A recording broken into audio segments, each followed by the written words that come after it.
Zoom on news Marathi, प्रत्येक घरासाठी, घरातील प्रत्येकासाठी. महाराष्ट्र शासनाच्या उच्च आणि तंत्र शिक्षण विभाग यांनी आयोजित केलेल्या या शिवस्वराज्य दिन सोहळ्यासाठी अभियांत्रिकी महाविद्यालय पुणे या संस्थेच्या वतीनं मी आपणा सर्वांचं अगदी मनापासून स्वागत करतो.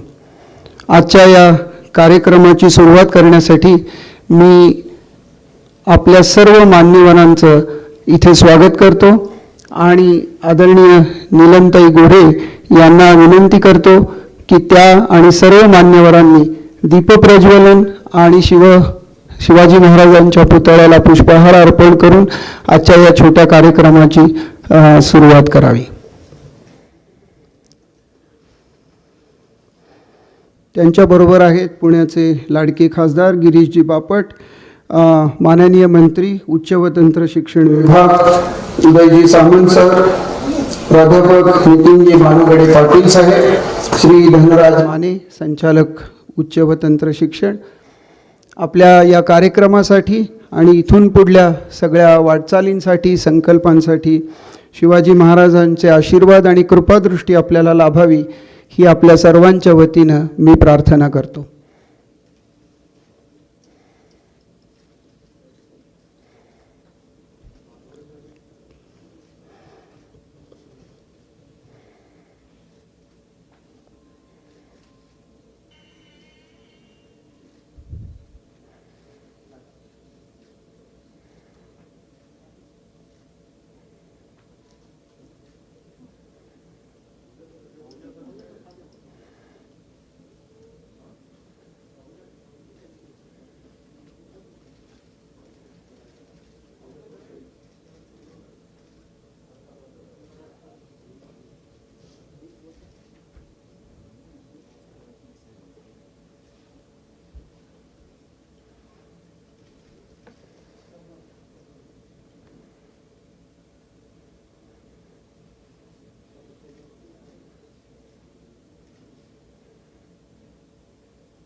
सर्व मान्यवरांचे मनापासून आभार आणि सर्वांना एक नम्र विनंती, आपले भ्रमणध्वनी कृपया शांत ठेवा.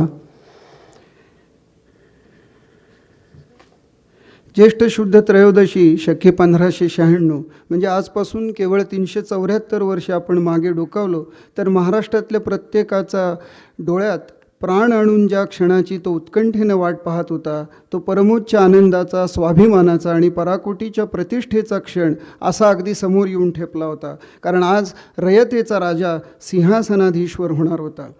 या महाराष्ट्राच्या इतिहासातील तेजस्वी आणि देदीप्यमान दिवसाची आठवण आपल्या सर्वांच्या साक्षीनं आणि ज्ञान, विज्ञान, तंत्रज्ञान क्षेत्रातील हजारो वाटसरूंच्या प्रत्यक्ष अप्रत्यक्ष उपस्थितीत करून देण्याची पवित्र संधी अभियांत्रिकी महाविद्यालय पुणे यांना उपलब्ध करून दिल्याबद्दल मी उच्च व तंत्र शिक्षण विभागाचे मनापासून आभार मानतो.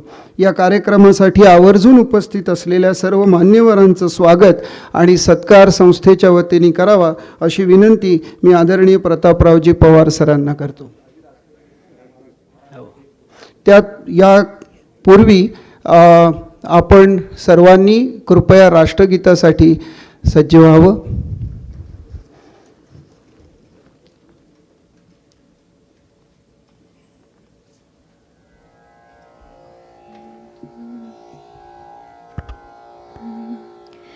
जनगण मन अधिनायक जय हे भारत भाग्य विधाता. पंजाब सिंध गुजरात मराठा द्राविड उत्कल बंगा. विंध्य हिमाचल यमुना गंगा उच्छल जलधि तरंगा. तव शुभ नामे जागे तव शुभ आशीष मागे. गाहे तव जय गाथा जनगण मंगलदायक जय हे भारत भाग्य विधाता जय हे जय हे जय हे जय जय जय जय हे।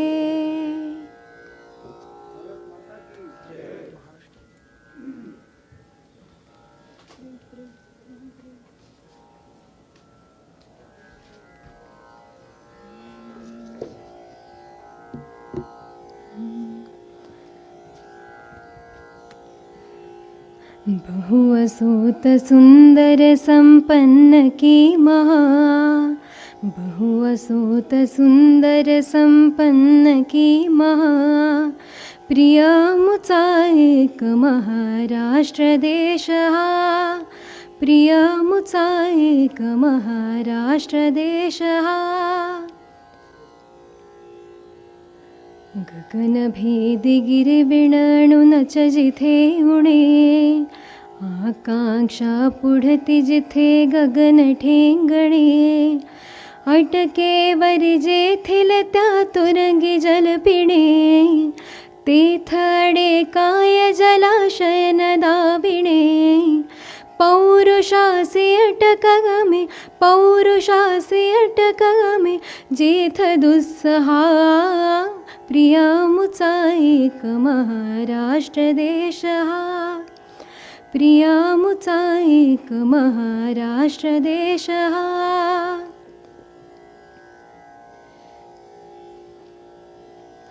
विक्रम वैराग्य एक जागी नांदते जरी पटका भगवा झेंडाही डोलते धर्मराज कारण समवेत चालते शक्तियुक्ती एकवटुनी कार्य साधिते पसरेयत कीर्ती अशी पसरेयत कीर्ती अशी विस्मयावहा प्रिया मुचा एक महाराष्ट्र देश हा प्रिया मुचा एक महाराष्ट्र देश हा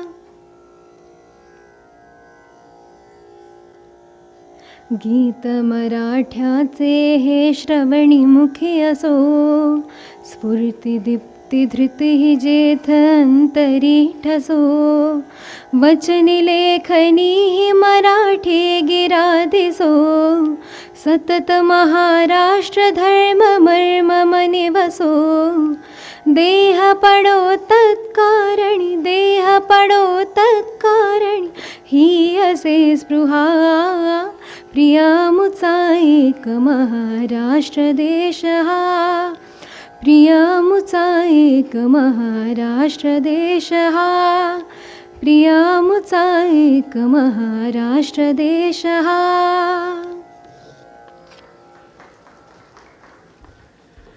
धन्यवाद समृद्धी।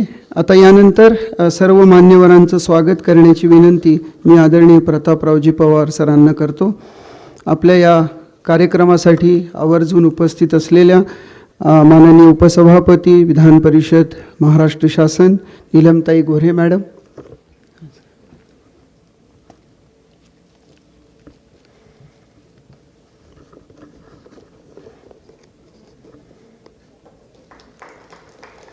आदरणीय खासदार श्री गिरीशजी बापट,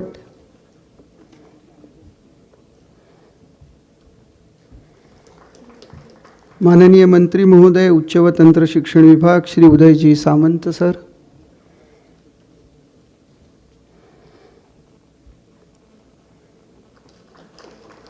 आज शिवनीतीवर व्याख्यान देणारे नितीनजी बानुगडे पाटील सर, श्री धनराज माने सर संचालक उच्च शिक्षण विभाग,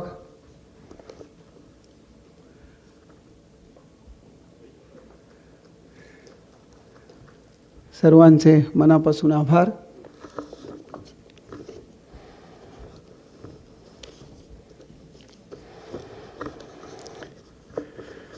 वयाच्या 15व्या वर्षी मोजके सहकारी आणि मुठभर रक्कम घेऊन आभाळा एवढं ध्येय डोळ्यासमोर ठेवणाऱ्या राजगडसारख्या परमप्रतापी किल्ल्याची उभारणी करणाऱ्या, त्यासाठी लाखो घनमीटर दगड स्वराज्याची भक्कम तटबंदी उभारणारी, लाख मोलाची माणसं घडवणारा राजा, या शिवस्वराज्याची संकल्पना, त्याचा सोहळा आणि आपण घेऊ शकणारे सर्व संकल्प याबद्दल उपस्थितांना मार्गदर्शन करण्यासाठी करोना काळात सर्वाधिक प्रभावित झालेल्या शिक्षण क्षेत्रात युवकांच्या आशाकांक्षांची मायेनं काळजी घेणाऱ्या श्री उदयजी सामंत, उच्च व तंत्र शिक्षण विभाग, महाराष्ट्र शासन यांना मी आता आमंत्रित करतो.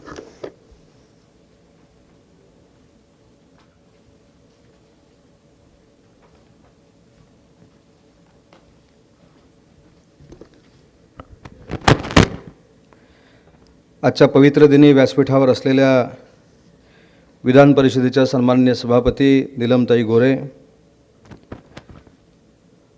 लोकसभेतील ज्येष्ठ खासदार आदरणीय बापटसाहेब,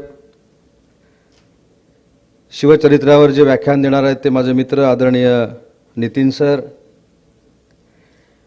ज्यांच्या नेतृत्वाखाली पुणे इंजिनिअरिंग कॉलेज अतिशय यशस्वीरित्या घोडदौड करते ते आदरणीय प्रतापराव पवारसाहेब, आमचे संचालक डॉक्टर माने, माझ्यासोबत आलेले माझे सर्व सहकारी, उपस्थित सर्व कर्मचारी वर्ग आणि ऑनलाईन या कार्यक्रमामध्ये सामील झालेले विद्यार्थी मित्र आणि मैत्रिणींनो, मला असं वाटतं की प्रत्येकाच्या राजकीय जीवनामध्ये काही विशिष्ट कार्यक्रम असे असतात की त्या कार्यक्रमाला उपस्थित राहणं म्हणजे त्यांच्या जीवनातलं भाग्य असतं. मगाशी देखील मी माझ्या मनोगतामध्ये एका कार्यक्रमामध्ये सांगितलं की राजकारणामध्ये मी किती मोठा आहे याच्यापेक्षा माझ्या विभागामार्फत आदरणीय उद्धव साहेबांच्या नेतृत्वाखाली हा शिवस्वराज्य दिन साजरा करत असताना माझ्यासारख्या कार्यकर्त्याला जे काय भाग्य मिळालेलं आहे तो माझ्या दृष्टीनं सुवर्ण अक्षरानं लिहून ठेवण्यासारखा क्षण आहे.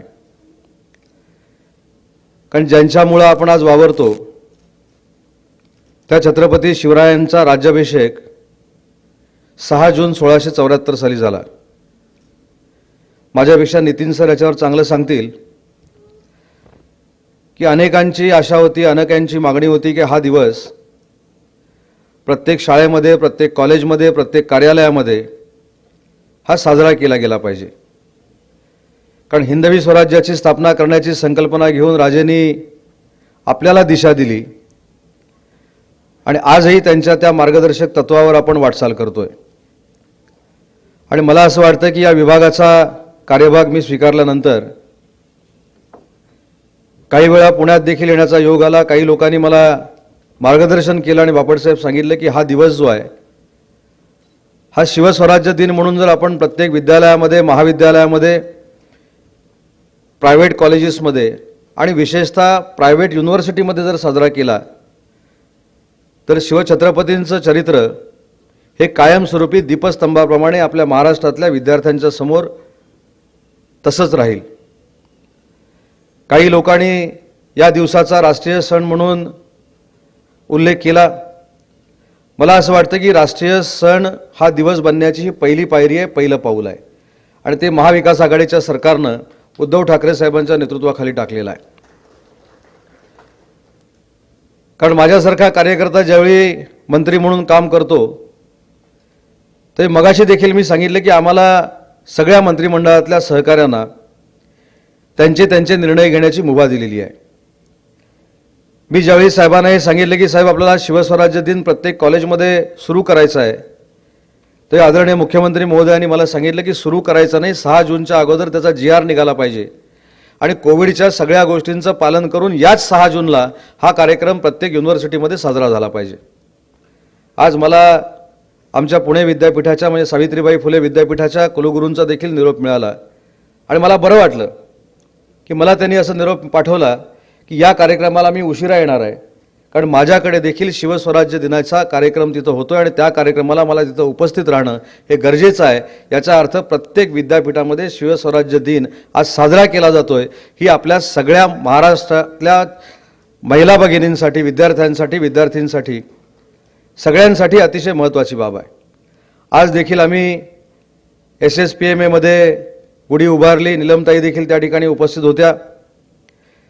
ठीक आहे, काही राजकीय प्रवाह असतात, परंतु बापटसाहेब मला देखील आपल्याला मनापासून धन्यवाद दिले पाहिजेत. विधायक कामाच्या वेळी विधायक कामाच्या कार्यक्रमाला कधीही आपण पाठ फिरवलेली नाही, त्या कार्यक्रमाला आपण उपस्थित राहिलात. मला असं वाटतं की हे छत्रपती शिवाजी महाराजांचं मार्गदर्शन आहे. राजकीय हवेदावे असू शकतात, पण महाराष्ट्र राज्याची चांगली जडणघडण करायची आहे. माझ्या महाराष्ट्रातल्या विद्यार्थ्यांना चांगलं शिक्षण द्यायचं आहे. माझ्या महाराष्ट्रातल्या विद्यार्थ्यांना चांगल्या पद्धतीनं नोकरी द्यायची आहे, उद्योगधंद्यामध्ये मोठं करायचं आहे.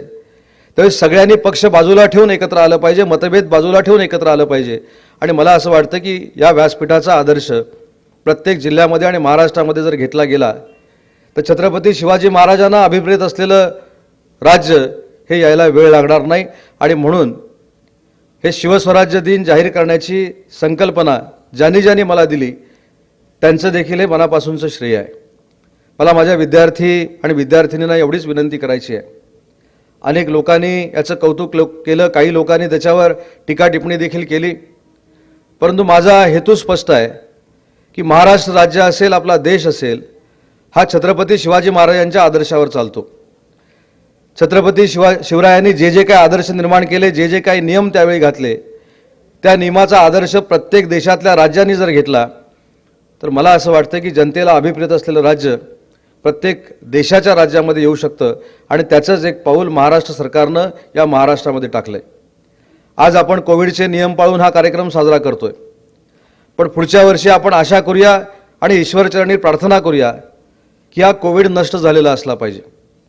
आज जरी आपण शिवज्योत रॅली काढली नसली किंवा अन्य स्पर्धा घेतल्या नसल्या तरी मी तमाम महाराष्ट्राला आश्वासन देतो की पुढच्या वर्षीपासून हा दिवस हा महाराष्ट्राचा उत्सव म्हणून साजरा होईल, महाराष्ट्राचा दिवस म्हणून साजरा होईल.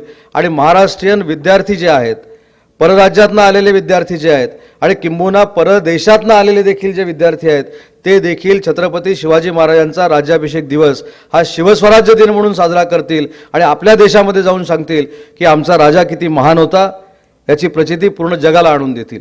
आणि हीच संकल्पना घेऊन आजच्या या कार्यक्रमाचं आम्ही नियोजन केलं आहे. मला असं वाटतं की कार्यक्रम अनेक होत असतात, अनेक होतात, पण कार्यक्रमांची ताकद देखील ही अतिशय महत्त्वाची असते. मगाशी सूत्रसंचालन करत असताना कोणतरी असं म्हटलं की छोट्याशा कार्यक्रमाचं उद्घाटन करा. मी त्याच्यामध्ये सुधारणा करतो. मला असं वाटतं की हा छोटासा कार्यक्रम नाही तर देशाच्या पातळीवरचा सगळ्यात मोठा कार्यक्रम जर कुठचा असेल तर तो महाराष्ट्र सरकारनं दिलेला आहे आणि तो म्हणजे शिवस्वराज्य दिन साजरा करायचा. आणि म्हणून त्यांच्याकडनं छोटा कार्यक्रम म्हणून जो काय उल्लेख झाला त्याबद्दल मी स्वतः या खात्याचा मंत्री म्हणून दिलगिरी व्यक्त करतो. आणि हा कार्यक्रम दिवसेंदिवस जगातला एक मोठा उत्सव बनेल आणि या दिवशी जगाचे डोळे महाराष्ट्राकडे असतील की कुठचं कॉलेज चांगल्या पद्धतीनं शिवस्वराज्य दिन साजरा करतो, याकडे अख्खं जग बघत असेल. अशा पद्धतीचा कार्यक्रम पुढच्या वर्षीपासून साजरा करू. त्याच्यामध्ये स्पर्धा देखील असतील. आणि आजच या कार्यक्रमाच्या निमित्तानं जाहीर करतो की जे कॉलेज महाराष्ट्रामध्ये पुढच्या वर्षीपासून सगळ्यात चांगली शिवज्योत रॅली आयोजित करेल त्याला देखील शासनामार्फत भरघोस असं बक्षीस प्रदान केलं जाईल, हा देखील विश्वास या ठिकाणी व्यक्त करतो. आज हा कार्यक्रम COEPमध्ये करताना या COEP कॉलेजचा देखील इतिहास आहे आणि म्हणून या कॉलेजमध्ये हा कार्यक्रम साजरा करण्याचा आम्ही निर्णय घेतला. अचानक सांगून देखील पवारसाहेब आपण हा कार्यक्रमाचं नियोजन आपल्या सगळ्या सहकाऱ्यांकडनं करून घेतलं, त्याबद्दल मी मनापासून आपल्याला धन्यवाद देतो. शॉर्ट नोटीसमध्ये निलमताई असतील, गिरीश बापटसाहेब असतील, आमचे सर्व सहकारी असतील, या कार्यक्रमाला उपस्थित राहिले त्याबद्दल त्यांना देखील धन्यवाद देतो. आणि पुन्हा एकदा माझ्या महाराष्ट्रातल्या तमाम जनतेला शिवस्वराज्य दिनाच्या मनपूर्वक शुभेच्छा देतो आणि थांबतो. जय हिंद, जय महाराष्ट्र.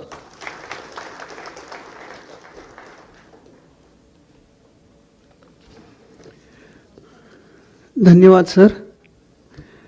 हे सिंहासन म्हणजे 32 मण सोन्याचं आसन नाही तर लक्षावधी सोन्यासारख्या माणसांची श्रद्धा आणि विश्वास आणि हृदयातलं अढळ स्थान. शिवाजी महाराज त्यांचं कर्तृत्व हे सगळ्यांना ज्ञात आहेच, पण आजच्या या विशेष दिनी त्यांच्याबाबत मार्गदर्शन करावं अशी विनंती मी खासदार गिरीशजी बापट सर यांना करतो.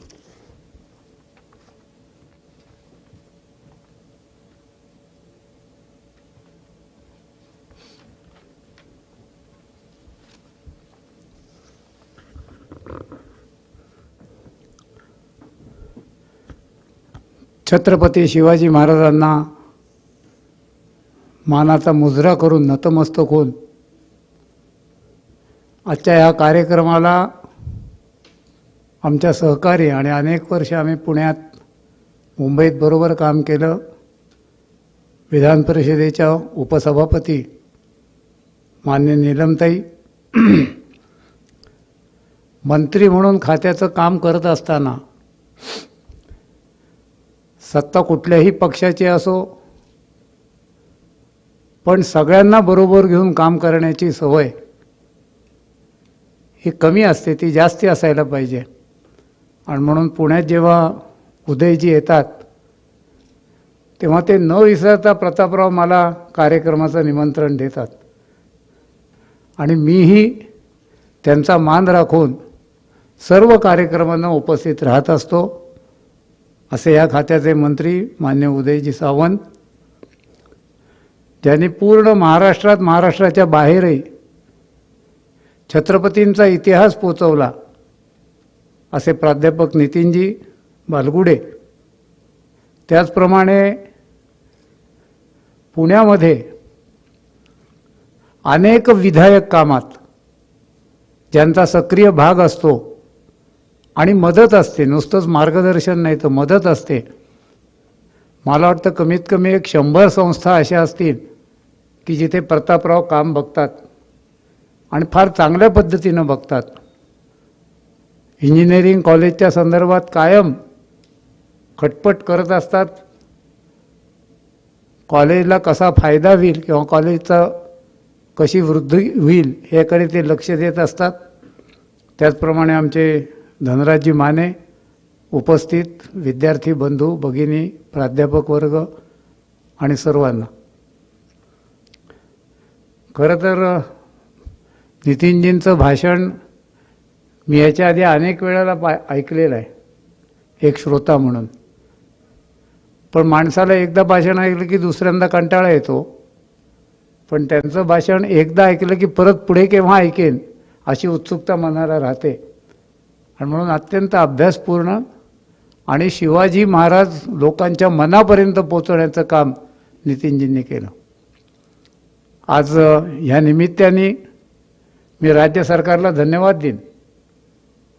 उदयजी, हे खरं आहे की जिथे जिथे चांगलं असेल त्याचा आपण पुरस्कारच केला पाहिजे. हां, आपल्या मतात काही भिन्नता असेल तर वेगवेगळे प्लॅटफॉर्म त्याला आहेत आणि ते आपल्याला उपलब्ध आहेत, पण वाईटपेक्षा चांगली कामं जास्ती होत असतात. आणि म्हणून मी निसंकोचपणे राज्य शासनाचं अभिनंदन करतो, आपलं अभिनंदन करतो. कारण ह्याच्या आधी शिवजयंती म्हणजे चौकातल्या मंडळांनी साजरी करण्याचा विषय, काही मुलांनी मिरवणुका काढायच्या, कोणी सिंहगड कोणी रायगडहून. पण आता ह्या नवीन उपक्रमाच्या माध्यमातून कॉलेजमधून शिकून जाणारा आमचा तरुण वर्ग त्याच्या मनामध्ये चांगले संस्कार करण्याचं काम ह्या उत्सवाच्या निमित्ताने होत आहे. आणि म्हणून राज्य सरकारला धन्यवाद देतो, या खात्याचा मंत्री म्हणून आपल्याला धन्यवाद देतो. छत्रपतींबद्दल मी काही बोलावं असं नाही, पण मी वाचलंय, पुस्तकं तर खूप वाचले, चरित्र वाचले.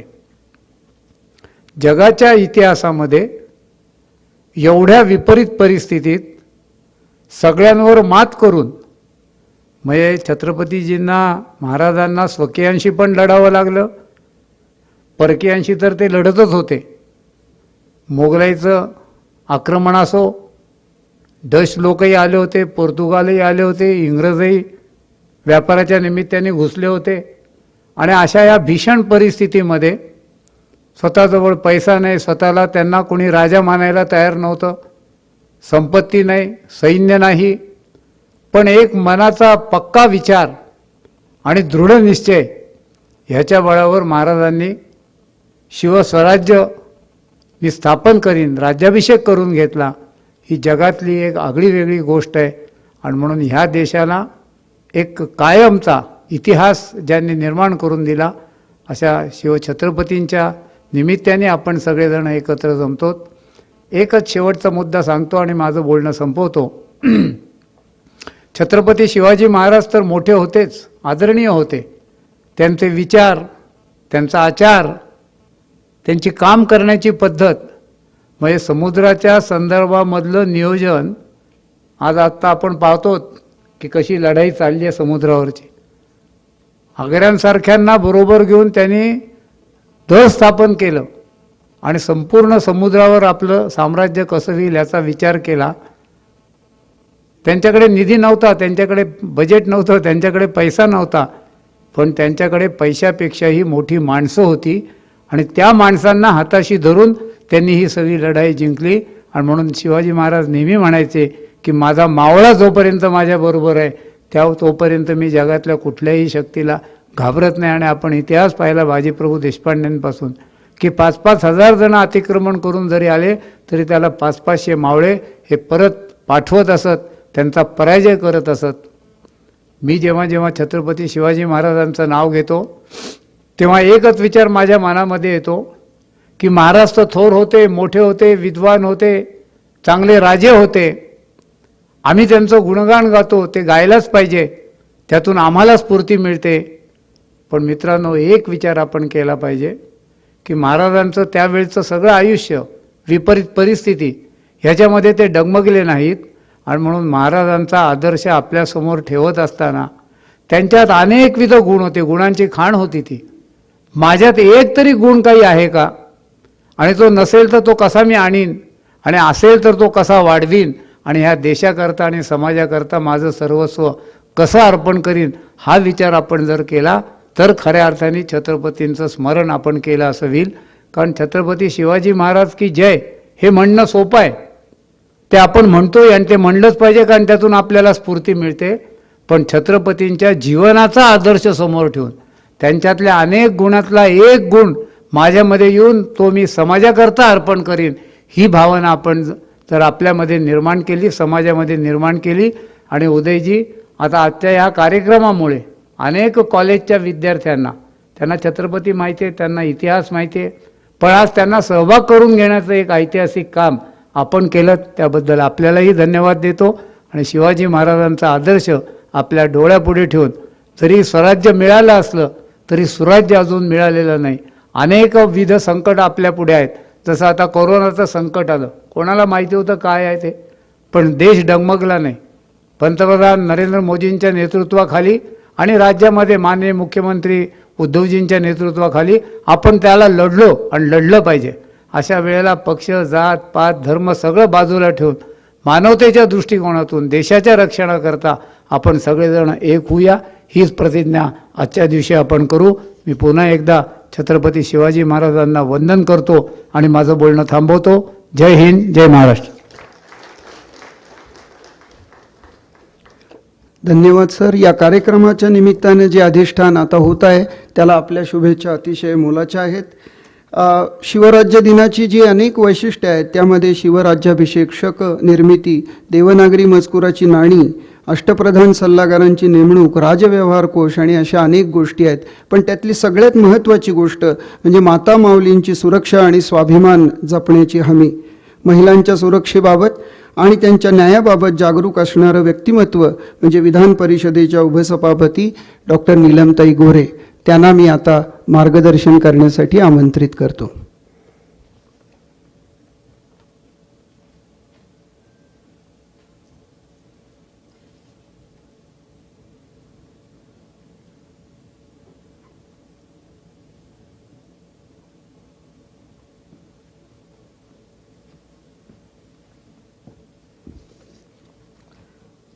सगळ्यात प्रथम छत्रपती शिवाजी महाराजांना मी नतमस्तक होऊन अभिवादन करते. महाराष्ट्र शासनाच्या उच्च आणि तंत्र शिक्षण विभाग आयोजित शिवस्वराज्य दिन सोहळा याच्यामध्ये आजच्या या कार्यक्रमात व्यासपीठावरती उपस्थित असलेले उच्च आणि तंत्र शिक्षण मंत्री महोदय नामदार उदयजी सामंत, नामदार गिरीशजी बापट, पुण्याचे भारतीय जनता पक्षाचे खासदार, तसंच प्राध्यापक नितीन बानगुडे पाटील, प्रतापरावजी पवार, श्री धनराज माने, महाविद्यालयाचे प्राचार्य श्री आहुजा सर, व्यासपीठावरती आणि संयोजनामध्ये सहभागी असणारे सर्व महोदय मान्यवर आणि माझ्या समोर उपस्थित असलेल्या बांधवांनो आणि भगिनींनो, छत्रपती शिवाजी महाराजांचा शिवस्वराज्य दिन सोहळा गेल्या काही वर्षांपासून नव्हे अनेक वर्षांपासून महाराष्ट्रामध्ये वेगवेगळ्या प्रकारांनी साजरा होत होता आणि त्याच्यामध्ये रायगडावरती हजारो शिवभक्त जाऊन त्या ठिकाणी शिवाजी महाराजांना वंदन करत होते.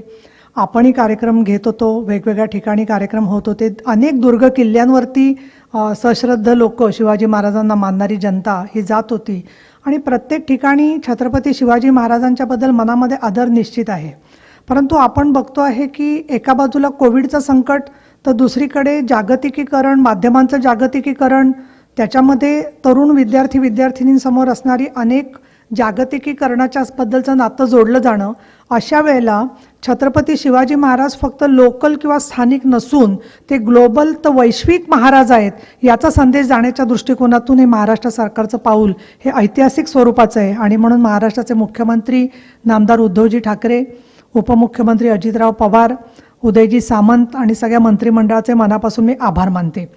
आपण अनेक वर्षापासून एक अतिशय माझं स्वतःचं आवडतं गाणं आहे आणि ते तुमच्यापैकी प्रत्येकाला कल्पना असेल, ते ऐकत आलो आहे. जसे पोवाडे ऐकतो, अनेक गीतं ऐकतो, चरित्र वाचतो, अनेक व्याख्यानं ऐकतो आपण या विषयावरची लहानपणापासून.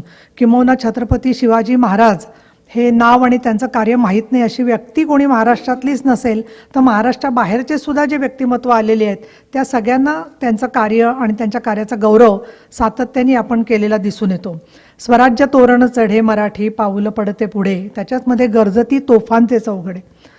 त्या काळामध्ये छत्रपती शिवाजी महाराजांनी जे सर्व विचार मांडले, सर्व कृती केली, त्या सगळ्याच्या बद्दलचंच त्या गीतामध्ये पुढच्या ज्या ओळी आहेत त्याच्यामध्ये स्वये शस्त्र देशार्थ हाती धरावे, पिटावे रिपू लारणी वा मरावे, तुझ्या रक्षणा तूच रे सिद्ध होई, तदा संकटी देव धावून येई.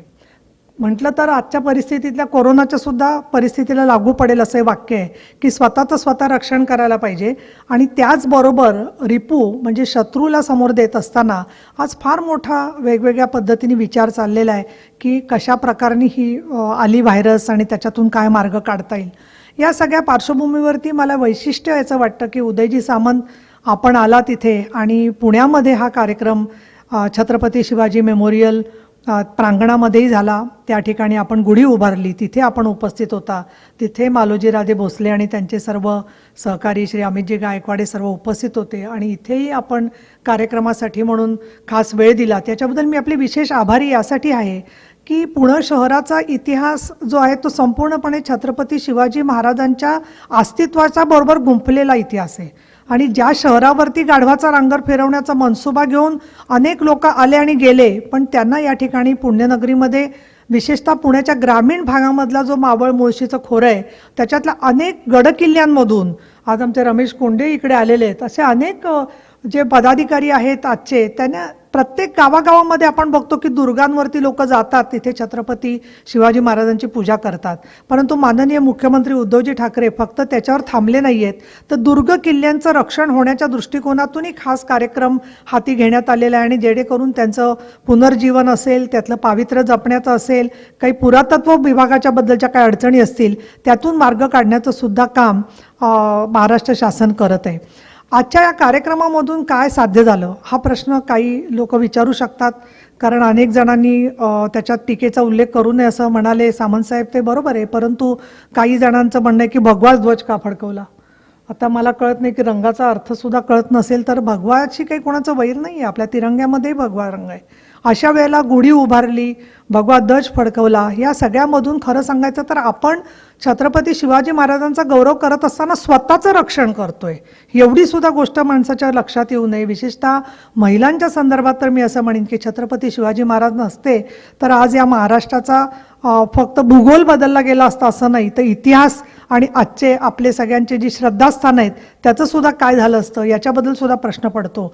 आणि म्हणून अशा परिस्थितीमध्ये श्रद्धेच्या बरोबर समाजकारण, सर्वसामान्यांच्या हिताचं वेगवेगळ्या प्रकारांनी घेतलेले धाडसी निर्णय असतील, या सगळ्यामध्ये छत्रपती शिवाजी महाराजांवरती त्यांच्या आऊसाहेब जिजाऊ महाराज राणीसाहेब यांनी जे संस्कार केले, त्यामुळे छत्रपती शिवाजी महाराज हे एक अतिशय आगळं वेगळं उदाहरण आपल्या महाराष्ट्राच्या समोर आहे. परंतु एक शब्द आहे रिव्हिजिटिंग द हिस्ट्री. इतिहासाकडे आपण परत एकदा जेव्हा तपासून बघतो त्यावेळेला आपल्याला कळतं. पण काही वेळेला आपण असं बघतो की डोळ्यावरतीच अशी झापडं घातलेली आहेत, अशा पद्धतीने मनामध्ये कुठेतरी द्वेष भावना आहे आणि मग त्याच्यामध्ये वेगवेगळ्या प्रकारनी असे त्याला एक कलाटणी देणं किंवा दिशाभूल करणं असा सुद्धा प्रकार आपल्याला झालेला दिसून येतो. आज मी दुसरं मला विशेष वाटलं आणि त्याच्याबद्दल मी माझ्या मनात समाधान आहे आणि ते म्हणजे राष्ट्रगीत आणि महाराष्ट्रगीत या दोन्ही गीतांनी कार्यक्रमांची सुरुवात होईल अशा प्रकारे आपण एक संपूर्णपणाने कार्यक्रमाची रूपरेषा ठरवलेली आहे. कारण ज्या वेळेला आपण कार्यक्रम करतो, अगदी आम्ही पाहतो वंदे मातरमचा आपण गौरवगान करतो, त्या कार्यक्रमामध्ये गौरवगान करायचं तेवढं ठरलेलं असतं. त्याच्या पुढे मागे काय होईल याच्याबद्दल सगळ्यांना माहितीच असते असं नाही आहे. आणि म्हणून राष्ट्रगीत, महाराष्ट्रगीत याच्यामधून सुद्धा स्वधर्म म्हणजे वैयक्तिक धर्म नाही आहे, तर राजकारणामधला सामूहिक धर्म जो आहे त्याच्यात एकत्र येणं, सन्मान ठेवणं, अस्मिता ठेवणं, कृती करणं, भविष्याची वाटचाल करणं हे सगळं त्याच्यामध्ये गृहीत आहे असं मला वाटतं. आणि म्हणून आज महाराष्ट्राच्या प्रत्येक महाविद्यालयामध्ये हा संदेश जसा जातोय तसं प्रत्येक गावातल्या ग्रामपंचायती, पंचायत समित्या या ठिकाणी सुद्धा हा झाला पाहिजे. आणि यावेळेला तर तो रविवारी आलेला आहे, तरीसुद्धा आपण हा कार्यक्रम करताय. रविवारी कार्यक्रम घेणं सोपं नाही बरं. महाराष्ट्रामध्ये वाटतं तेवढं सोपं नाही, पण तुम्ही रविवारी असून हा कार्यक्रम घेतलाय ती एक वेगळी परीक्षा आपण पास केलेली आहे. आणि माझी अशी अपेक्षा राहील, अर्थात मी आता उपसभापती असल्याने तेवढं स्वातंत्र्य घेऊ शकते, की पुढच्या काळामध्ये, पुढच्या वर्षी आपण जेव्हा हा साजरा करू तेव्हा जी खाजगी आस्थापना आहेत किंवा प्रायव्हेट इंडस्ट्रीज आहेत, प्रायव्हेट ज्या कंपन्या आहेत, त्या ठिकाणी सुद्धा त्यावेळेला एक 15 मिनिटं ते कार्यक्रम करू शकतात. असं नाही आहे की त्याच्यामध्ये एवढं दर मिनिटाला कुठलं काम चालू असतं म्हणून. आणि या दृष्टीने या आस्थापनांवरती सुद्धा अशा प्रकारे हा कार्यक्रम झाला पाहिजे. त्याची व्हिडिओ क्लिप, माहिती या दिवसाची अजून जशी जशी लोकांच्यापर्यंत पोचेल तसतसं मला असं वाटतं की शिवाजी महाराजांच्या असण्याचा, आपल्याशी असलेल्या नात्याचा, जगामध्ये असणाऱ्या त्यांच्या स्थानाचा आणि महाराष्ट्र धर्माचा, देशाच्या धर्माचा या सगळ्यांचं नातं एका मजबूत अशा गोफाप्रमाणे तयार होईल की ज्याच्यामधून देशभक्तीचा, महाराष्ट्रभक्तीचा असा एकमेकाशी असणारा जिव्हाळा मजबूत होईल. हा सगळा आजच्या कार्यक्रमाच्या मधला हेतू आहे. आणि म्हणून मी संयोजकांचे मनापासून आभार मानते. आपण मला इथे आवर्जून बोलावलं. उपसभापती म्हणून काम करत असताना एक मुद्दा आला की 55 वर्षानंतर पहिल्यांदा एका महिलेला संधी, आमच्या म्हणजे आधी असताना देवेंद्र फडणवीस असताना मुख्यमंत्री आणि आता माननीय उद्धवजी ठाकरे मुख्यमंत्री असताना आज तिकडे काम करण्याची ज्यावेळेला मला संधी मिळते त्यावेळेला मला असं वाटतं किती अंतर आपण 4 दशकांमध्ये चालून आलेलो आहे. आणि त्याच्या पूर्वीच्या काळामधल्या परिस्थिती पाहिली तर अगदी असं वाटतं की आम्ही भाग्यवान आहोत की या काळामध्ये जन्मलो. आणि उदयजी सामंत, तुम्ही म्हणालात की प्रत्येक वेळेला जेव्हा कार्यक्रम असतो तो प्रत्येकाच्या भाग्याचा असतो, तर मला असं वाटतं जे परिश्रम आणि जे कष्ट वेगवेगळी पिढ्या करतात त्याचं फळ त्यांना, मला वाटतं ते पुढच्या जन्मात मिळतं, याच जन्मामध्ये आणि याच वर्षी सुद्धा मिळत असतं. आणि त्याप्रमाणे या वर्षी तुम्ही इथे पुण्यात आहात, अजून पुढच्या वर्षी आणि पुढच्या काळात कायम आपल्याला पुण्यामध्ये आमच्या वतीने आपलं स्वागत असेल. एवढं सांगून 2 शब्द संपवते. धन्यवाद. जय महाराष्ट्र.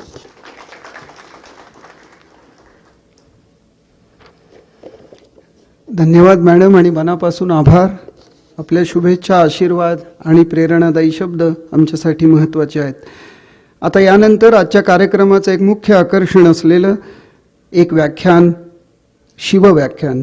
महाराष्ट्राला प्रेरणा देणाऱ्या अनंत व्यक्तिमत्वांची ओळख आजच्या युवा पिढीला करून देणारे प्रभावी वाटाडे म्हणून ज्यांची ओळख आहे, अतिशय अभ्यासू, प्रसन्न आणि प्रभावी व्यक्तिमत्व असलेले प्राध्यापक नितीनजी भानुगडे पाटील यांना मी आता त्यांच्या व्याख्यानासाठी आमंत्रित करतो.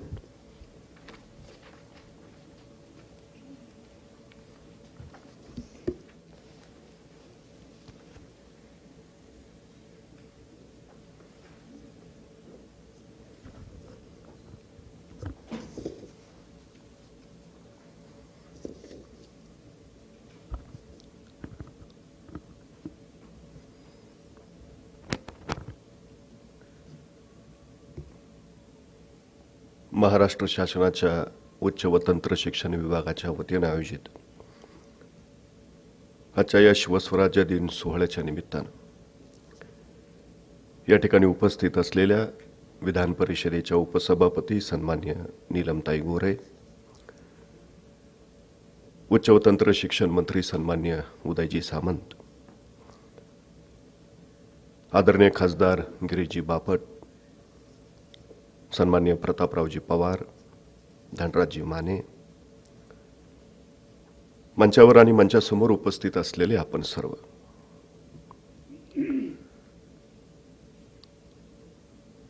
शिवराज्याभिषेक दिन मराठी इतिहासातलं तेजाळतानी लखलखतं पान, भारतीय इतिहासाला कलाटणी देणारा, युगप्रवर्तन करणारा आजचा हा दिवस.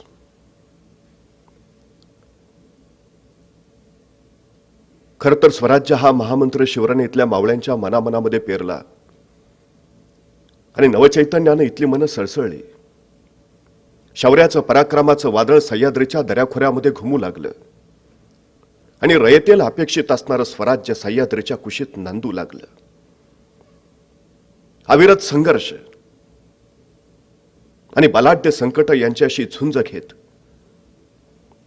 सह्याद्री सारखं छातवान काढून हे स्वराज्य उभा राहिलं. पण या रयतेला आता स्वतःचा राजा हवा होता. रयतेला स्वतःचं राज्य हवं होतं. रयतेला स्वतःचं स्वराज्य सिंहासन हवं होतं. इतर राज्यांशी, अधिकाऱ्यांशी, किंबहुना इथल्या रयतेशी कायमस्वरूपी धोरणात्मक बांधिलकी निर्माण होण्याच्या दृष्टीनं स्वराज्य हे स्वतंत्र राज्य म्हणून घोषित होणं गरजेचं होतं. त्यासाठी स्वराज्याचं अधिष्ठान उभारणं महत्वाचं होतं. या अधिष्ठानाभोवती सगळ्यांच्या निष्ठा एकवटता येणार होत्या आणि इथली रयत केवळ राजासाठी नव्हे तर राज्यासाठी लढणार होती. शिवरायांच्या पश्चातही ती या राज्याच्या रक्षणासाठी सिद्ध राहणार होती. न्यायासनापाठीमागं सिंहासन आणि सिंहासनापाठीमागं धर्मासन उभं असणं हे गरजेचंच होतं आणि यासाठीच शिवरायांनी राज्याभिषेकाची घोषणा केली. या राज्याभिषेकासाठी गड निवडला. दुर्ग दुर्ग दुर्गेश्वर रायगड, मोठा सुलक्षणी आणि कैलासा इतकाच पवित्र, बेलाग आणि बुलंद.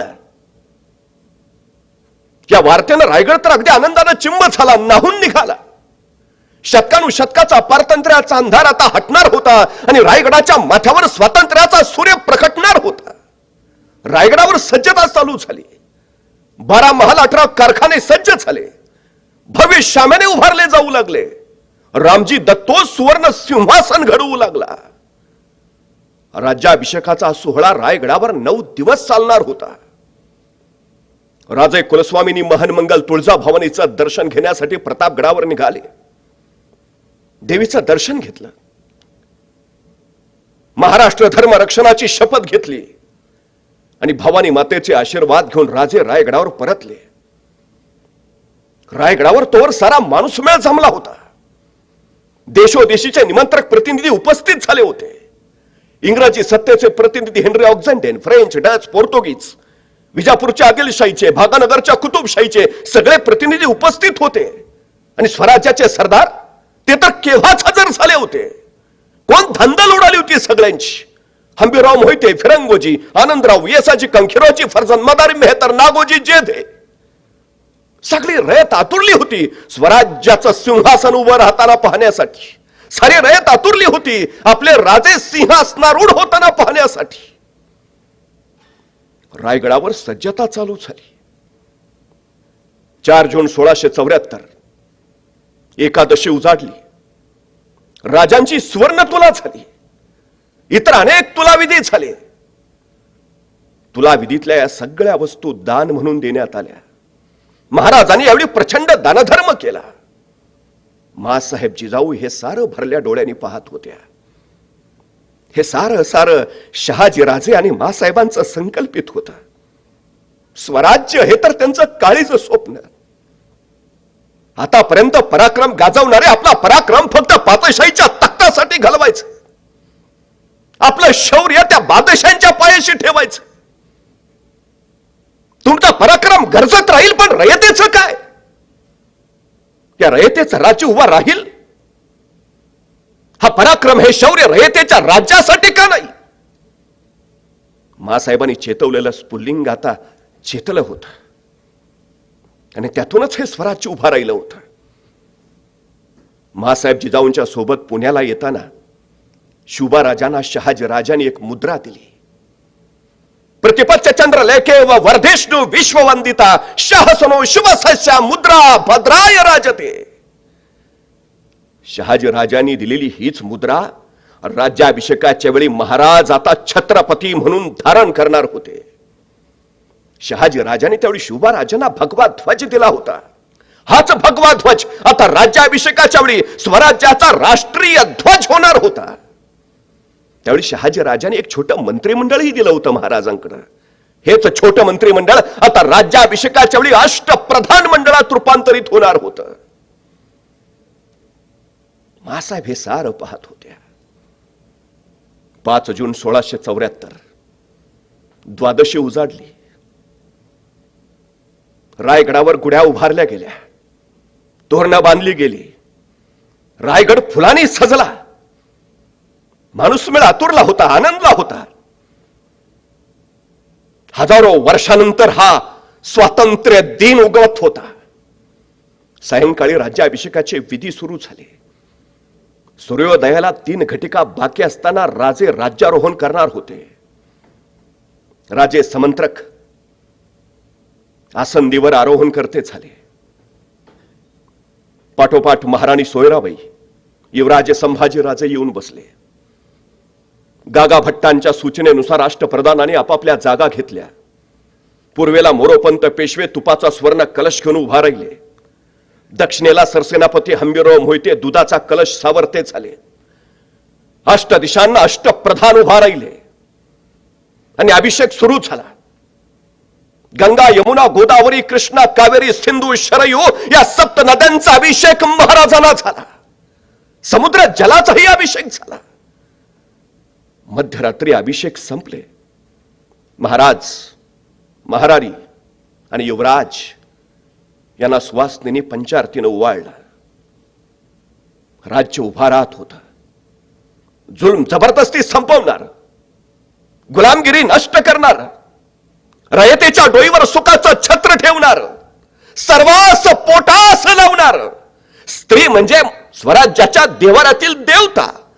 त्या स्त्रीत्वाची प्रतिष्ठा जपणार, स्त्रियांच्या अब्रूचं रक्षण करणार, लोककल्याणकारी स्वराज्य साकार होत होतं.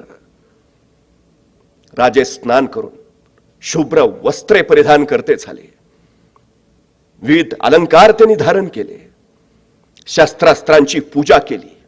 कट्यार, तलवार, धनुष्यबाण त्यांनी धारण केलं आणि राजे राजसभेकडे निघाले. रयत डोळ्यात प्राण आणून हे सारं दृश्य पाहत होती. मंगल वाद्यांच्या मंगल निनादाचे सूर उमटत होते. आनंदाचे डोही, आनंद तरंग. खरं तर रयतेच्या हृदय सिंहासनावर राजे केव्हाच विराजमान झाले होते. आता लौकिक अर्थानं ते स्वराज्याच्या सिंहासनावर आरूढ होणार होते. राजसभेच्या प्रवेशद्वारावरच 2 हत्ती स्वरलंकार घातलेले आणि 2 पांढरे शुभ्र अश्व उभा होते. ज्या शिवरायांनी 4 पातशाया पालथ्या घातल्या, ज्यांनी मोगलांना वेसन घातली, इंग्रज, डाच, पोर्तुगीज यांच्यावर ज्यांनी वचक बसवला आणि रायतेचं राज्य निर्माण केलं, त्या शिवरायांना त्यांनी सलामी दिली. राजे आज ते कदम पुढे झाले. राजसदरेच्या मध्यावर एक उंच सुबक सुंदर चौथरा उभा केला होता. त्या चौथऱ्यावर आणखी एक चौथरा आणि त्याच्यावर अष्टस्तंभी मेघडंबरी आणि तिथंच होतं रत्नजडित 32 मणी सुवर्ण सिंहासन. हेच ते मराठी अस्मिता बनणार, मराठी स्वाभिमान बनणार, तमाम रयतेचं राजसिंहासन. हे सिंहासन बनवायचं काम चालू असताना राजे मासाहेबांना म्हणाले, मासाहेब, सिंहासनच बनवायचं असेल तर एवढं मोठं सिंहासन बनवा की आमच्या सगळ्या मावळ्यांना त्याच्यावर बसता आलं पाहिजे. एक शिवाजी छत्रपती नाही होणार मासाहेब, या मातीतला प्रत्येक जण छत्रपती होईल.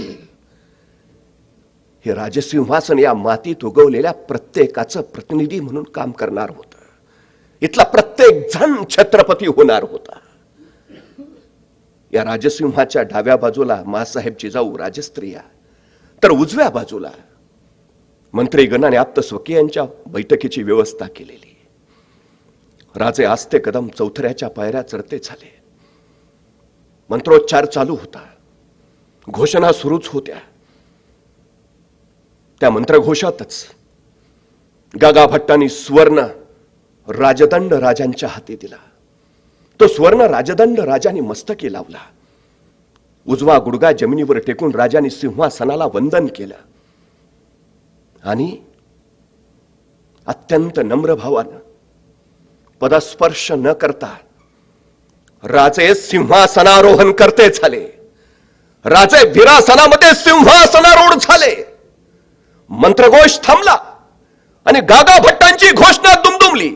क्षत्रिय कुलावतंस सिंहासनाधीश्वर श्रीमंत श्री छत्रपती शिवाजी महाराज की. आणि हजारो मुखातून जय ध्वनी उमटला. जय जयकार झाला. वाद्यांचा कडकडाट सुरू झाला. नौबती ताशे चौकडे शिंगे करणे निनादू लागली आणि त्यांच्याच आवाजात गडाच्या चारही बाजूनी तोफांचे आवाज सुटले. राष्ट्रभूमीला छत्रपती राजा लाभल्याची वार्ता आसमंतात पसरली. जरी पटकावलेला भगवा ध्वज सह्याद्रीच्या माथ्यावरून वाऱ्याला सांगत होता, राजे सिंहासनारूढ झाले, राजे छत्रपती झाले, रयतेचे राज्य स्थापन झाले. महाराष्ट्र धन्य धन्य झाला.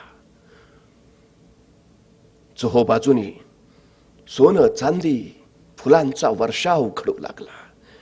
जय जयकार उमटत होता. जयघोष निनादत होता. शतकानुशतकानंतर हा सुदिन उगवला होता. महाराष्ट्र चिंब झाला होता. याच वेळी राजांनी अष्टप्रधान मंडळांची घोषणा केली. त्यांना जबाबदाऱ्या दिल्या. राजांनी राज्याभिषेकापासून नवीन शक सुरू केला, शिवशक. राजे शककर्ते झाले. स्वराज्याचा कारभार हा रयतेच्याच भाषेत झाला पाहिजे म्हणून राजांनी राजव्यवहार कोशाची निर्मिती केली आणि नगारखान्यापासून जगदीश्वराच्या मंदिरापर्यंत ऐरावताच्या स्वर्ण अंबारीत बसून जय जयकारात, वाद्यांच्या कडकडाटात आणि फुल्यांच्या वर्षावात सिंहासनाधीश्वर छत्रपती शिवाजी महाराजांची मिरवणूक निघाली.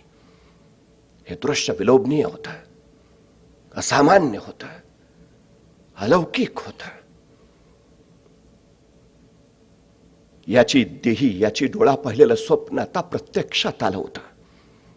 पण हे सगळं इतकं सोपं होतं, इतकं सहज होतं. या राज्याभिषेकाच्या वेळी अनेक जणांची अनुपस्थिती राजांना जाणवली. अनेकांची. स्वराज्याची पायाभरणी करणारे बाजी पासलकर, राजांचं रूप घेऊन मरणाला सामोरे जाणारे शिवाकाशीत, जाऊन सांगा त्या यमाला, जोपर्यंत राजे पोहोचल्यांचे तोफांचे आवाज माझ्या कानी पडत नाहीत तोपर्यंत हा बाजी प्राण सोडणार नाही, असं सांगत गाजापूरची खिंड पावन करणारे बाजी प्रभू. मराठे तुटतील फुटतील कुठले, असं दिलेर खानाला सुनावणारे मुरार बाजी. या बहलोलचं मस्तक छाटल्याशिवाय राजांस तोंड दाखवणार नाही, असं सांगणारे प्रतापराव. आधी लगीन कोंढाण्याचं मग रायबाचं, असं सांगत कोंढाण्यावर सिंहासारखे झुंजणारे तान्हाजी, ते सूर्याजी, रामजी, किती किती नावं घ्यावी. अनेकांनी आपल्या जीवनाचं अर्थ या स्वराज्यासाठी दिलं. अनेकांनी आपलं सर्वस्व कुर्बान करून टाकलं. हा राज्याभिषेक या तमाम वीरांच्या समर्पणाचा राज्याभिषेक होता. सगळ्यात मोठं यश कुठलं महाराजांचं? इथल्या रयतेच्या मनात महाराजांनी निर्माण केलेला आत्मविश्वास. आपण लढू शकतो, आपण जिंकू शकतो, हो आपण आपलं राज्य उभा करू शकतो. हा जो आत्मविश्वास महाराजांनी पेरला ना, हे महाराजांचं सगळ्यात मोठं कर्तृत्व आणि सगळ्यात मोठं यश. निराशेच्या घनदाट अंधारातून माणसांना प्रकाशाची वाट दाखवणारी माणसं फार दुर्मिळ असतात. ते शतकानुशतकातून एकदाच भेटतात.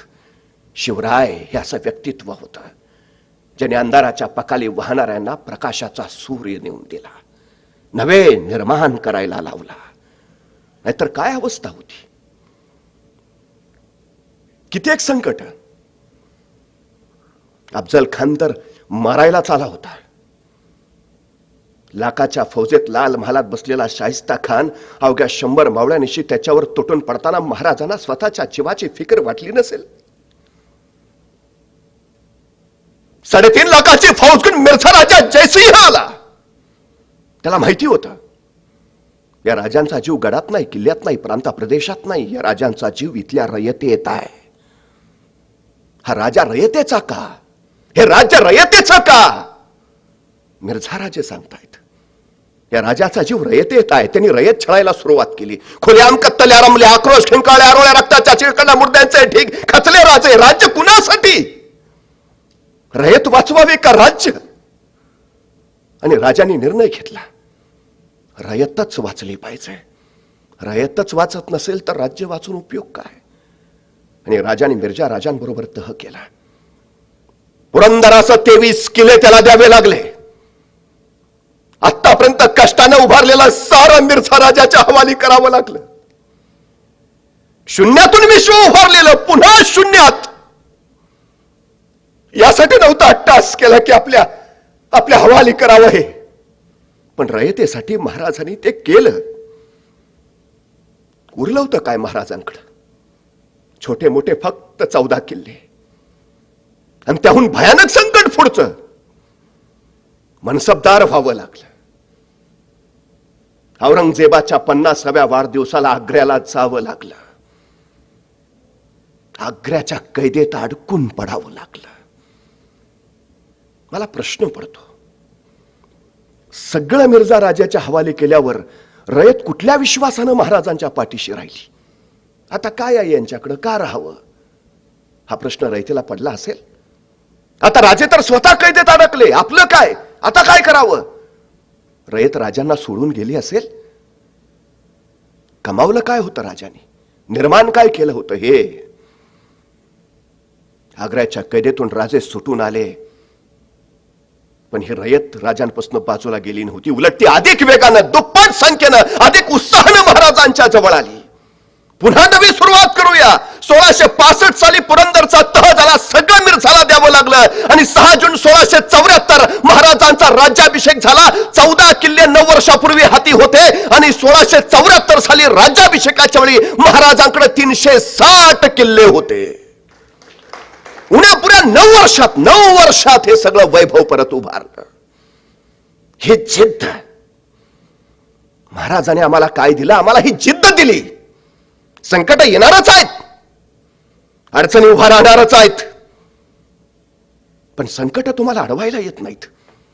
संकट तुमची उंची वाढवायला येतात. या संघर्षातनच स्वराज्याची उंची वाढली. या संघर्षातनच हे स्वराज्य उभा राहिलं. आता या लॉकडाऊनच्या काळात अनेक लोक म्हणतायत अडकून पडलोय. तुम्ही काय म्हणणार आहे? घरात अडकून पडलो म्हणणार आहे की आपण घरात सुरक्षित आहोत म्हणणार आहे? तुमचा दृष्टिकोन कसा आहे याच्यावर समस्या मोठी का छोटी ते ठरत असतं. सगळं द्यावं लागलं उत्तम, आता पुन्हा उभा करू. संकटच आपली क्षमता बाहेर काढतात. संकटच आपल्याला कौशल्य बहाल करतात. संकटच आपल्यामध्ये सामर्थ्य वाढवतात. महाराजांनी ते केलं. सगळ्यात महत्वाचं. आणि ही सगळी माणसं त्या ओढीनं आली. महाराजांची 10 वर्ष बालपणात गेलीत. 10 वर्ष रणांगणावर प्रत्यक्ष युद्ध खेळण्यात गेलीत. आणि उरलेली 30 वर्ष, ही 30 वर्ष फक्त आणि फक्त रयत हिताचा कारभार करण्यात गेलीत. प्रत्येक क्षण लोकांसाठी, प्रत्येक क्षण जनतेसाठी आहे. का लोक महाराजांच्या पाठीशी आहेत? नुसतं रयतेचं प्रतिनिधित्व करून राजा होता येत नाही. जो रयतेच्या आशा आकांक्षा पूर्ण करतो तो राजा. अशी स्थिती जेव्हा येते त्यावेळी एखाद्या वेळेस राजाचा पराभव झाला तरी रयत ते आपला पराभव मानत नाही. ते पुन्हा पेटून उठते, चेतून उठते आणि परकी सत्तेला नेस्तनाबूत करते. का हा सगळा अट्टास होता? 1669 पासूनच महाराजांच्या लक्षात आलं होतं. मोगली फौजा स्वराज्य सीमेवर जमू लागल्या होत्या. 1674 नंतरच्या बेहलोल खानाच्या पडावानंतर आदिलशहानं मिळतं जुळतं धोरण स्वीकारलं. कुतुबशानं तर कधी स्वराज्याच्या विरोधात शस्त्रच धरलं नव्हतं, नंतर तर त्यांनी तहच केला. पण धोका होता तो मोगलांचा सगळ्यात मोठा. राज्याभिषेक झाला, औरंगजेबाने याला विरोध केला असं नाही, विरोध केला. बहादूरगडावरनं बहादूर खान सतत खटपटी करत होता हा राज्याभिषेक होऊ नये, पण तरीही झाला. औरंगजेब संतापला, त्याने बहादूर खानाला खरवरीत पत्र लिहिलं, तू करतोस काय? राज्याभिषेक झाला. या बहादूर खानानं फार सुंदर उत्तर दिलंय औरंगजेबाला. हा बहादूर खान लिहितो, हुजूर आम्ही सगळे प्रयत्न केले, पण बहुतेक खुदाचीच इच्छा होती शिवराय छत्रपती व्हावे. त्यांना कुणीही अडवू शकत नव्हतं, कुणीच, अजिबात नाही. लाख प्रयत्न केले, लाख कोशिश केली, पण तरीही सगळ्यात मोठा हेतू, सगळ्यात मोठी गोष्ट काय? औरंगजेब महाराज असताना महाराजांच्या नंतरही स्वराज्य उद्ध्वस्त करण्याच्या मागे लागला. का? का राज्याभिषेक करून घेतला महाराजांनी? याचं उत्तर इथं आहे. ठीक आहे, काही लोकांना शासन करता येत नव्हतं, त्यासाठी अधिकृत राज्याधिकार हवे होते, त्यासाठी राज्याभिषेक. राजद्रोह्यांना शासन देता यावं, त्यासाठी. इतर राज्यांशी तह करारनामे करता यावेत, यासाठी राज्याधिकार, त्यासाठी राज्य, सगळं. पण त्याही पेक्षा एक सगळ्यात महत्वाचं कारण होतं जे औरंगजेबाने लिहून ठेवलंय. आपल्या हयातीची सगळी वर्ष औरंगजेब फक्त स्वराज्य नेस्तनाबूत करण्याच्या माग लागला. का? स्वराज्यच का? तिकडे अफगाणिस्तान तसाच आहे, इराणचा शाहबाज तसाच आहे, आदिलशाही तशीच आहे, निजामशाही तशीच आहे. ते घे ना, इराण घे, अफगाणिस्तान घे, आदिलशाही घे, निजामशाही घे, स्वराज्यच का? औरंगजेबाने याचं उत्तर त्याच्या मृत्यूपत्रात लिहिलंय. औरंगजेब लिहितो, अफगाणिस्तानचं राज्य अलीशहाचं आहे, इराणचं राज्य शाहबाजचं आहे, विजापूरचं राज्य आदिलशहाचं आहे, नगरचं राज्य निजामशहाचं आहे. पण महाराष्ट्रातलं स्वराज्य हे कुणा राजा, सुलतान, सम्राट वा बादशहाचं राज्य नाही, तर ते रयतेचं राज्य आहे. आणि जिथं रयतेचं राज्य असतं तिथं माणसं मरायला आणि मारायला कधी मागं पुढं बघत नाहीत. आणि सगळ्यात मोठा धोका येतो हा स्वराज्याचा प्रयोग जर सगळीकडे पसरला तर दिल्लीचं तख्तही बचावणार नाही. या सगळ्या शाह्या, सगळे राज्य बाजूला सोडून तो का 26 वर्ष महाराष्ट्रात झटत राहिला? स्वराज्याचा हा सगळ्यात मोठा धोका होता. आणि महाराजांनी तेच सांगितलं होतं, आज ना उद्या या स्वराज्याला मोगलांचाच धोका आहे. मी असेन, मी नसेन, पण हे राज्य टिकलं पाहिजे. आणि मी नसताना राज्याला, रयतेला प्रेरणा कोण देईल? हे स्वराज्य सिंहासन. इथल्या रयतेला हे स्वराज्य सिंहासन पिढ्यानपिढ्या प्रेरणा देईल, म्हणून हा राज्याभिषेक महाराजांनी करून घेतला. नाहीतर अनेक राज्य निर्माण झाली आणि अनेक राज्य कोसळली सुद्धा. स्वराज्य टिकून राहिलं, माणसांच्या मनामनात राहिलं. का? याचं कारण महाराजांनी ते लोकांच्या मनामनात कोरलं, पेरलं. सगळ्या निष्ठा तिथे एकवटल्या. हे त्याचं सगळ्यात महत्वाचं कारण. ग्रँड डफने एका ठिकाणी लिहून ठेवलंय. काय लिहितो ग्रँड डफ? हिंदुस्तान आम्ही मराठ्यांकडनं जिंकून घेतला. अनेक प्रांत शरणच आले, अनेक ठिकाणी लढावंच लागलं नाही, पण चिवटपणे जी झुंज दिली ना ती महाराष्ट्रानं दिली. या महाराष्ट्राच्या मागे कुठली प्रेरणा होती? तर या शिवरायांच्या राज्याभिषेकाची प्रेरणा होती. शेवटपर्यंत लढत राहिले, विरोध करत राहिले, स्वातंत्र्य टिकवण्यासाठी धडपडत राहिले. या स्वराज्याचं सार्वभौमत्व कळावं, स्वातंत्र्याची उद्घोषणा व्हावी, यासाठी महाराजांनी हा राज्याभिषेक केला. हे महत्वाचं. स्वातंत्र्य चळवळीमध्ये तर नेताजी सुभाषचंद्र बोस असं सांगतात की या देशाला स्वातंत्र्य मिळायचं असेल, मिळवायचं असेल तर छत्रपती शिवाजी महाराजांशिवाय पर्याय नाही. ही प्रेरणा तिथून येते. तिथून. का असामान्य घटना ही? असा राज्याभिषेक शतकानुशतक पूर्वी झालाच नव्हता. तो महाराजांनी केला. शून्यातनं विश्व उभा करणारा राजा असं महाराजांचं वर्णन का करतो आम्ही? हे काय होतं? ना सैन्य, ना साधनं, ना संपत्ती. एक ध्येय होतं. आणि अविरतपणे त्या ध्येयाच्या दिशेनं वाटचाल चालू होती. असंख्य संकट, असंख्य.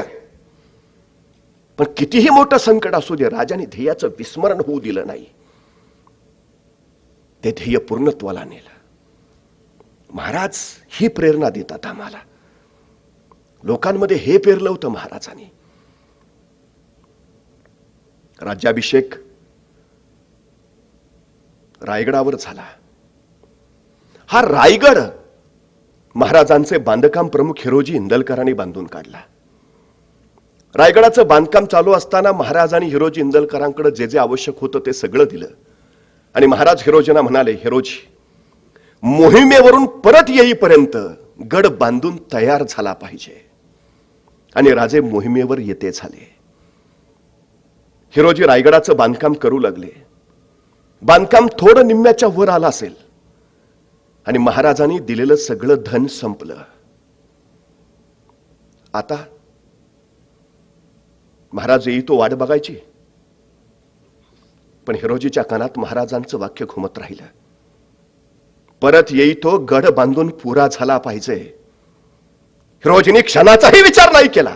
रायगड सोडला, स्वतःच्या राहत्या गावी आले. स्वतःचा राहता वाडा विकला, जमीन विकली, सोनं नाणं सारं विकलं, पैसा उभा केला आणि तो पैसा घेऊन रायगडावर आले आणि त्यातून त्यांनी रायगड बांधून पुरा केला. काय समर्पण आहे. महाराजांना हे कळालं. विलक्षण ऊर भरून आला. राज्याभिषेकाच्या वेळी महाराज या हिरोजी इंदलकरांना म्हणाले, हिरोजी, राजधानीचा गड तुम्ही बांधलात, बोला तुम्हाला काय हवं. हिरोजींनी नम्रपणे मान झुकवली. महाराज, उभं स्वराज्य तुम्ही आमच्या पत्रात टाकलंय. महाराज, शतकानुशतकातलं पारतंत्र्य हटवून हे स्वातंत्र्य तुम्ही आमच्या पत्रात टाकलंय. महाराज, आम्हाला काही नको, काही नको महाराज. महाराज म्हटले, नाही हिरोजी, काहीतरी मागितलं पाहिजे, बोला हिरोजी. आणि हिरोजींनी मागणं मागितलं. महाराज, एक विनंती आहे. महाराज, या रायगडावर आम्ही जगदीश्वराचं मंदिर उभा केलंय. महाराज, या जगदीश्वराच्या मंदिराच्या पायरीच्या एका दगडावर आमचं नाव कोरायची आम्हाला अनुमती द्या. महाराजांना आश्चर्य वाटलं. मागून मागितलं तर काय, दगडावर नाव कोरायची अनुमती? 8वा वेतन आयोग नाही, जहागिरी नाही, वतन नाही. काय मागतायत हिरोजी? दगडावर नाव कोरायची अनुमती? महाराजांनी विचारलं, हिरोजी असं का? आणि हिरोजी सांगते झाले, महाराज, जेव्हा जेव्हा तुम्ही रायगडावर असाल तेव्हा तेव्हा जगदीश्वराच्या दर्शनाला याल. महाराज, जेव्हा जेव्हा जगदीश्वराच्या दर्शनाला याल तेव्हा तेव्हा त्या मंदिराच्या पायऱ्यावर तुमची पावलं पडत राहतील. आणि महाराज, त्या पायरीच्या एका दगडावर जर माझं नाव कोरलेलं असेल तर तुमच्या पावलांची पायधूळ माझ्या नावावर म्हणजेच माझ्या मस्तकावर सतत अभिषेक करत राहील. महाराज, तुमच्या पावलांची पायधूळ माझ्या मस्तकावर सतत पडत राहावी एवढं भाग्य फक्त या हिरोजीच्या पदरी टाका. महाराज, काय अभंग निष्ठा आहे. हा राज्याभिषेक या अभंग निष्ठेचं प्रतीक आहे. जो हजारो वर्ष या स्वराज्याला शाश्वत आणि चिरंतन घडवून गेलाय. आग्र्याच्या भेटीत राजांचं मरण अंगावर पांघरून मदारी मेहतर पहुडले. मरणारच होते. राजांऐवजी आपण मरायचं, राजे म्हणून मरायचं, यापेक्षा दुसरं भाग्य कुठलं? मदारी तयार झाला. राजांनी या मदारी मेहतरला राज्याभिषेकानंतर राजसिंहासनाची चादर बदलण्याचा मान सन्मान दिला. हे राज्य साऱ्यांचं होतं. 18 पगड जातीचं, 12 बोलतेदाराचं, सर्व धर्माचं लोककल्याणकारी स्वराज्य. ही असामान्य घटना काय? शिवरायांच्या राजमंडलात एक अधिकारी होते, कृष्णाजी अनंत सभासद. त्यांनी या राज्याभिषेकाचं वर्णन केलंय, अनेक वाक्य लिहिलंय, ते आमच्या काळजात कोरून ठेवण्यासारखं आहे. काय म्हणतायत सभासद? सभासद लिहितात, येणेप्रमाणे राजे सिंहासनारूढ झाले, या युगी पृथ्वीवर सर्व म्लेंच बादशाह, मराठा बादशाह एवढा छत्रपती झाला, ही गोष्ट काही सामान्य झाली नाही. या राज्याभिषेकाचे मोल आणि महत्व सभासदांनी उत्तम पद्धतीनं मांडून ठेवलं. ही क्रांती होती, फक्त राज्यक्रांती नव्हे, ती समाज क्रांती होती. इथल्या रयतेला पोटाला लावण्याबरोबर त्यांच्या हाताला रोजगार देण्यापर्यंत, शेतीची व्यवस्था लावण्यापासून ते धरणांची व्यवस्था करण्यापर्यंत, महसुलीचं धोरण ठरवण्यापासून ते शेतकऱ्याच्या भाजीच्या देटालाही हात लागता कामा नये, इतर रयतेची काळजी घेण्यापर्यंत हे स्वराज्य चोहोबाजूनी संपन्न आणि समृद्ध करून ठेवलं होतं महाराजांनी.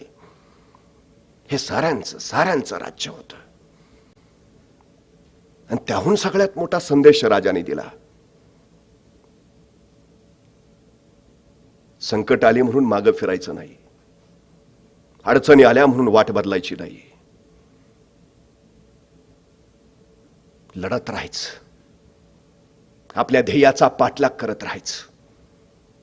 इथला प्रत्येक जण तसा होता. पिढ्यानपिढ्या शिवरायची प्रेरणा देत आहेत. खरं तर शासनाचं, मंत्री महोदय उदयजी सामंत आपलं,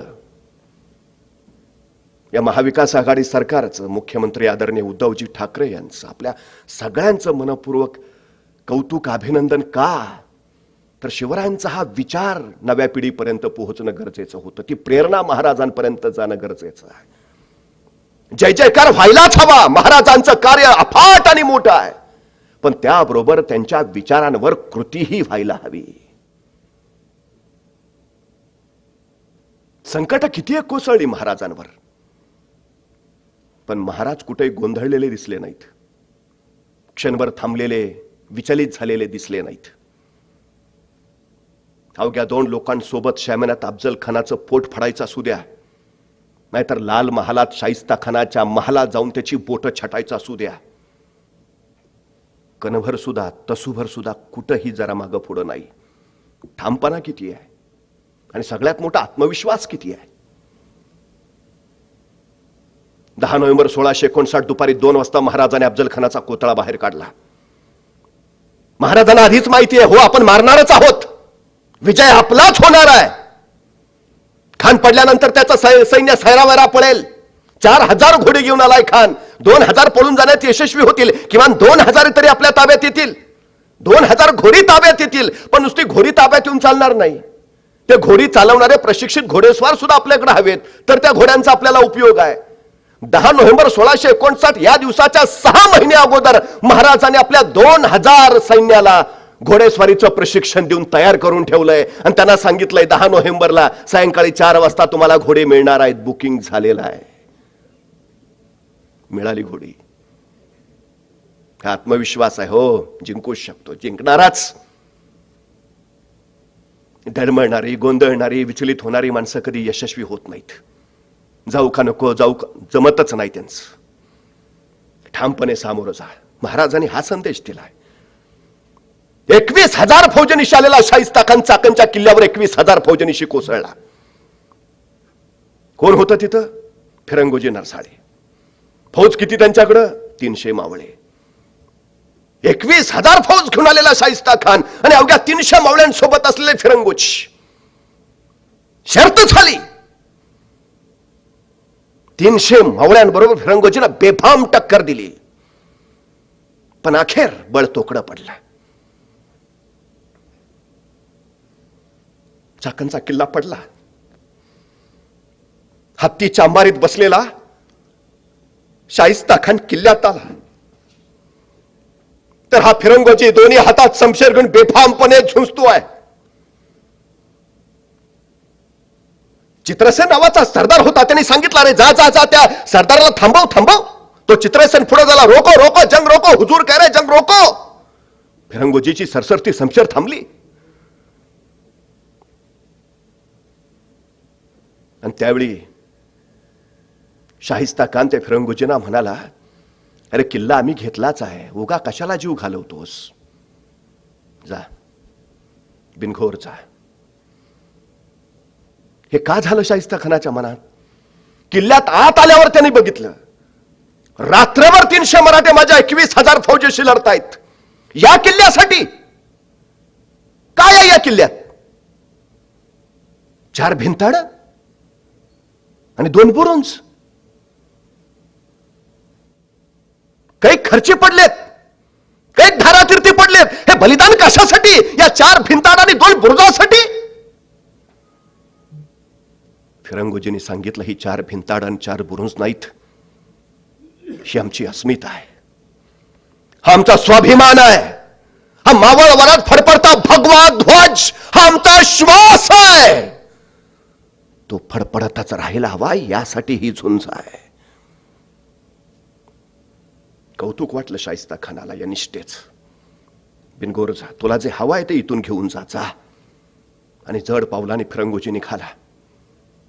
आपल्या मेल्या सैनिकांची प्रेत त्याने खांद्यावर टाकली. बुरुजावरचा फडफडता भगवा हाती घेतला आणि भरल्या डोळ्याने फिरंगोजी बाहेर पडला. रायगडावर राजांना भेटायला. काय म्हणाले फिरंगोजी? राजे, म्या कमनशिब्यानं कोट गमावला. राजे, म्या कमनशिब्यानं कोट गमावला. सगळी जबाबदारी स्वतःवर. फिरंगोजींना त्यावेळी सांगता आलं असतं, त्या शाहिस्ता खानाचे 21,000 होते, आपले 300. किती वेळा म्हटलं आणखी 5 पाठवा, तुम्ही काय लक्ष देत नाही. अजिबात कारण नाही, अजिबात कारण नाहीत. फिरंगोजींनी सांगितलं, म्या कमनशिब्यानं कोट गमावला. राज, म्या कमनशिब्यानं कोट गमावला. तसे राजे म्हणाले, फिरंगोजी अहो शर्त केली शौर्याची. काय बहादुरी ही, वाह धन्य. कडकडून मिठी मारली फिरंगोजीला. तरी फिरंगोजी भरल्या डोळ्याने सांगतोय, नाही पण महाराज, म्या कमनशिब्यानं कोट गमावला. तसे राजे फिरंगोजीच्या पाठीवर थाप मारत म्हणाले, फिरंगोजी फार दिलास नका लावून घेऊ. अहो शाहिस्ता खा, तो तर 2 दिवसाचा पाहुणा. आज आहे, उद्या निघून जाईल. जाताना काय किल्ला बरोबर घेऊन जाईल, आपण परवा परत घेऊ. काय प्रेरणा देणं आहे. आपल्या मावळ्यांचा उत्साह वाढवणं कसं आहे पहा. राजा सांगतात, कशाला दिलास लावून घेता फिरंगोजी? अहो तुम्हाला जेवढं शक्य होतं तेवढं तुम्ही लढलात, नका दिलास लावून घेऊ. शाहिस्ता खा 2 दिवसाचा पाहुणा, आज आहे उद्या निघून जाईल. जाताना काय किल्ला बरोबर घेऊन जाईल, आपण परत घेऊ. आणि तसंच झालं. शाहिस्ता खानाची पाठ वळाली आणि मावळ्यांनी किल्ला परत घेतला. पण राजांचं आपल्या सैनिकांना हे उत्साह देणं, प्रोत्साहन देणं अलौकिक. या कोरोनाच्या काळात म्हणून मला महाराजांचे तेच शब्द आठवतात. कोरोना तो तर 2 दिवसाचा पाहुणा, आज आहे उद्या निघून जाईल. जाताना काय उरातली जिद्द आणि उमेद घेऊन जाईल, आपण पुन्हा उभा राहू, पुन्हा नवं विश्व उभा करू. प्रेरणा द्यायला श्री शिवछत्रपती आहेत. शिवरायांचा हा राज्याभिषेक तुमच्या माझ्या पाठीमागं सतत सांगतो आहे, या जगात काहीच अशक्य नसतं, काहीच. या राजाने ते केलं. शिवचरित्रातून, या शिवस्वराज्य दिनातून आपण ही प्रेरणा घ्यावी आणि शिवरायांना अभिप्रेत असलेलं राज्य उभा राहावं अशी अपेक्षा व्यक्त करतो. आपल्या सगळ्यांची रजा घेतो. धन्यवाद.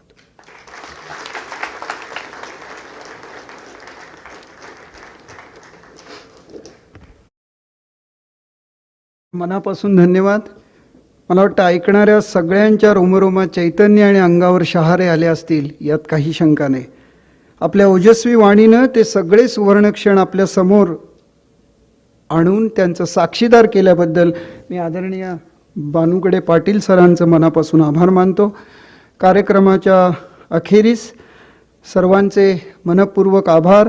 महाराष्ट्र शासनाचे आदरणीय मुख्यमंत्री महोदय उद्धवजी ठाकरे साहेब, माननीय उपमुख्यमंत्री महोदय नामदार अजितदादा पवार साहेब, विधान परिषदेच्या उपसभापती माननीय नीलमताई गोऱ्हे मॅडम, उच्च व तंत्र शिक्षण विभागाचे मंत्री श्री उदयजी सामंत साहेब, श्री गिरीशजी बापट साहेब, आपल्या सावित्रीबाई फुले पुणे विद्यापीठाचे कुलगुरू आदरणीय नितीन करमळकर सर, अभियांत्रिकी महाविद्यालय पुणे यांच्या नियामक मंडळाचे अध्यक्ष श्री प्रतापरावजी पवार साहेब, उच्च व तंत्र शिक्षण विभाग मुंबई यांचे सर्व अधिकारी, पुणे विभागाचे सर्व अधिकारी, संयोजन समितीला मार्गदर्शन करणारे आदरणीय संचालक, माननीय उपसंचालक, प्राध्यापक, कर्मचारी, विद्यार्थी वर्ग, तांत्रिक सहाय्य आणि आपल्याला ऑनलाईन माध्यमातून पूर्ण विश्वापर्यंत पोहोचवलेले सर्व कर्मचारी,